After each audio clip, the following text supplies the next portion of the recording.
I'm already dead. These aren't words taken from a horror movie. They're a real sentence spoken by a living human being. Imagine for a moment, someone standing in front of you, breathing, talking, and claiming they are dead. It sounds impossible, doesn't it? Yet, in the world of medicine, this strange and disturbing belief has a name: Cotard's Syndrome.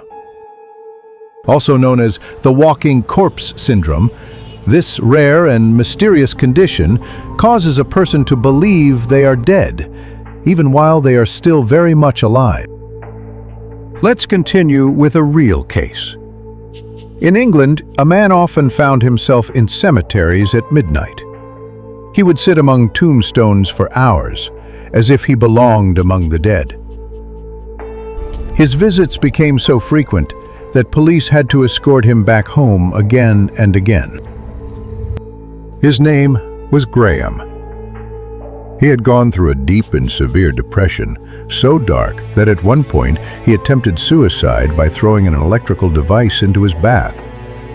Although his body survived the attempt, something inside him didn't. He believed he had fried his brain in that bathtub. In his own words, "My brain no longer works, so I must no longer be alive." He felt nothing. No joy, no sadness, no fear, just emptiness. Like a ghost trapped between life and death. And because he truly believed he had died, he thought there was only one place he belonged: the cemetery. When Graham went to the hospital, he told doctors something chilling. "I came here to prove I'm dead," he said. He even claimed that, as a dead man, he no longer needed food or sleep. Of course, the fact that he could still hear, see, and talk pointed to a brain that was, in some form, alive. Graham knew this too, but his belief was so powerful, he refused to see himself as living. What Graham experienced is a dramatic example of Cotard Syndrome. But what exactly is this condition? What are its symptoms? And how does science explain it? People suffering from Cotard Syndrome firmly believe they are dead, that they never existed, that their organs have rotted away, or that their body is decaying. One study showed that around 45% of Cotard cases involve the belief of non-existence, while the remaining 55% believe they are immortal because they've already died once. This syndrome is extremely rare. Only a handful of cases have been recorded in medical literature. It is named after French neurologist Jules Cotard, who first described it in 1880. His first patient, known as Mademoiselle X, believed that parts of her body didn't exist, and that she didn't need to eat. She thought she was cursed and could never die a natural death. Sadly, she stopped eating and eventually died of starvation. Though not listed as a distinct disorder in psychiatric manuals, Cotard syndrome became historically significant through this tragic case. How could a person fall into such an unbelievable delusion? Research suggests that Cotard's stems from neuropsychiatric factors. Most cases appear in the course of psychotic depression or schizophrenia. So, existing mental illness, particularly major depression or psychosis, often lays the groundwork for this extraordinary delusion. As seen in Graham's story, his Cotard belief followed a period of intense depression. Interestingly, some neurological conditions also trigger Cotard symptoms. Epilepsy, brain injury, and even migraine have all been linked to documented cases. This indicates that Cotards may not just be psychological, but also have biological roots. Brain imaging studies reveal striking changes in patients with Cotards. When scientists performed a PET scan on Graham's brain, they saw that large areas of it appeared nearly shut down. Particularly in the frontal cortex, metabolic activity was severely reduced, as if his brain was in a deep sleep. One doctor said he had never seen such abnormal results in a living, walking person during his 15 years of experience.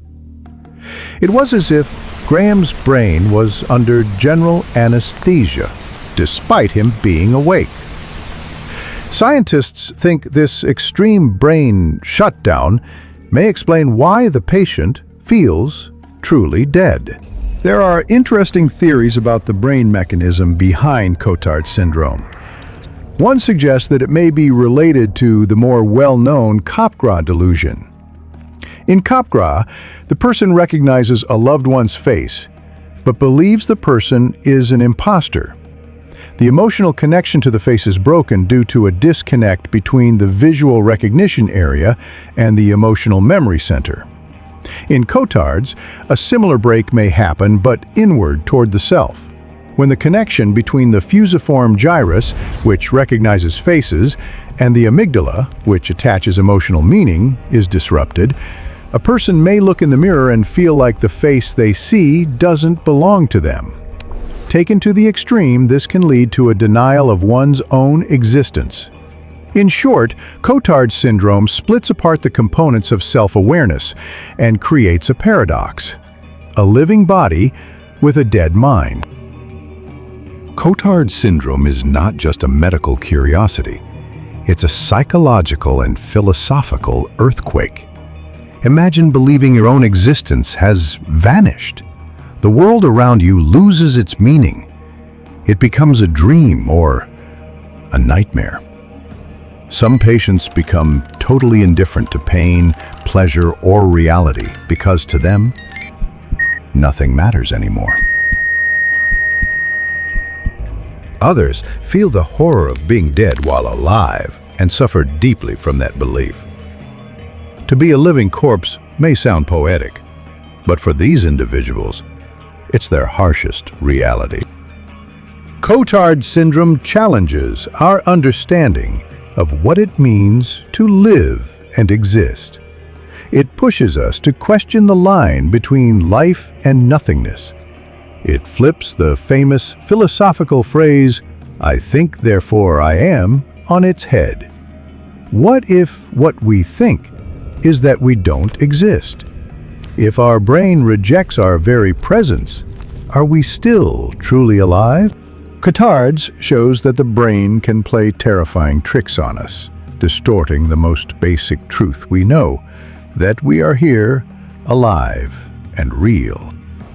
Today, we took a short journey into the world of someone who says, "I'm already dead." This rare and haunting syndrome shows just how powerful and fragile human consciousness really is. Scientists are still trying to find effective treatments, from medication and psychotherapy to electroconvulsive therapy, but Cotard syndrome remains one of the most mysterious riddles in the realm of the mind. So, let us leave you with a final question. Do you think a person can be truly dead without dying?